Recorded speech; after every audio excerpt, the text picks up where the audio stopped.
சுவாமி, அடியாள் வேண்டுகோளுக்கு தாங்கள் சிரத்தை விடுத்து என் விண்ணப்பத்திற்கு செவிசாய்க்க வேண்டும்.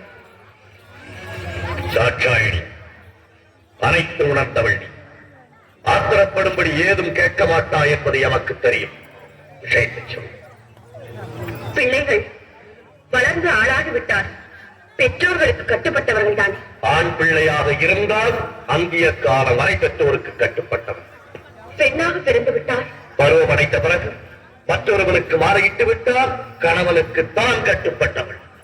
மற்றொருவருக்கு மாறியிட்ட பின் பெற்றவர்களை அந்த பெண் மறந்துவிட வேண்டியதுதான். சுற்றி வளைத்து நீ எங்கு வருகிறாய் என்று எமக்கு புரிகிறது. சுருக்கமாக சொல். சுவாமி, கோபப்பட்டு விடாதீர்கள். மறுமுறையும் மன்றாடி கேட்டுக் கொள்கிறேன். என்ன கேட்கப் போகிறாய்? என் தந்தை தட்சன் நடத்தும் யாகத்திற்கு சென்று வர வேண்டும் என்று மனதில் தோன்றுகிறது. உத்தரவு கொடுப்பீர்களா?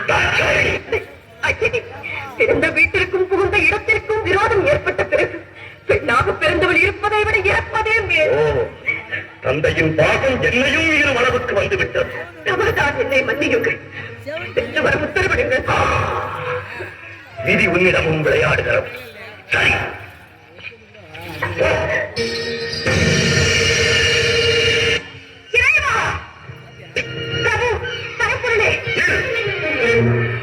எங்கு வந்தாய்? எதற்காக வந்தாய்? எந்த முகத்தோடு என்னை பார்க்க வந்தாய்? என்னை மன்னித்து விடுங்கள். பெண் புத்தி பின்புத்தி என்ற சொல்லுக்கு இலக்கணம் கண்டுவிட்டேன். பாசத்திற்காக சென்று பலனை அனுபவித்து விட்டேன். போதும், நான் பட்டு அனைத்து மருந்து அடியாரை ஏற்றுக்கொண்டு என்னோடு சேர்ந்து வாழும் பாக்கியம் இனி உனக்கு கிடையாது. சோதித்தது போதும். இனி வேதனையை என்னால் தாழ முடியாது. ஏற்றுக்கொள்ளுங்கள். பக்தி, இளமை மறந்து தச்சன் மகள் என்ற பாசத்தால் தவறு செய்து விட்டாய். இதற்கு தக்க தண்டனை நீ என்னை பிரிந்திருக்க வேண்டியது. என்னை பிரிந்த தனிமையில் இருக்க வேண்டாம். இனி எனக்கு தேவையில்லை. உலகில் இனி நாமே தனித்து இயங்கிக் கொள்வோம். உறுதியாகத்தான் சொல்கிறீர்களா? இறுதியாகவும் சொல்லுகிறேன். எங்கே என்னை பார்த்து இரு முறை சொல்லுங்கள். உனக்கு பார்க்கவும் தயாரில்லை. ஈசனே, என் துணையின்றி உம்மால் ஒரு காலம் தனித்து இயங்க முடியாது என்பதை நன்றாக நினைவில் வைத்துக் கொள்ளும். சக்தி ஆணவத்தால் அழியாதே. சர்வம் சிவமயம். சப்த ரிஷிகள், பூதகணங்கள் மற்றும் உங்கள் சனாக்கள் அனைவரையும் அழைத்து கேளுங்கள்.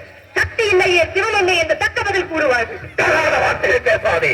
சிவம் தான் உலகில் சிறந்தது. இல்லை, சக்திதான் உலகில் உயர்ந்தவள். சிவம் இல்லையே சக்தி இல்லை. சக்தி இல்லையே சிவம் இல்லை.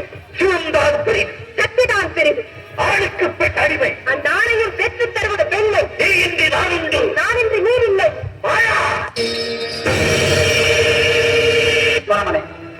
அறிந்தும் அறியாதவர் போல் எதற்காக இந்த நாடகம் ஆடுகிறேன்? சக்தி இல்லையே சிவம் இல்லை, சிவம் இல்லையே சக்தி. இருவரும் சேர்ந்திருப்பதுதானே உலகம்.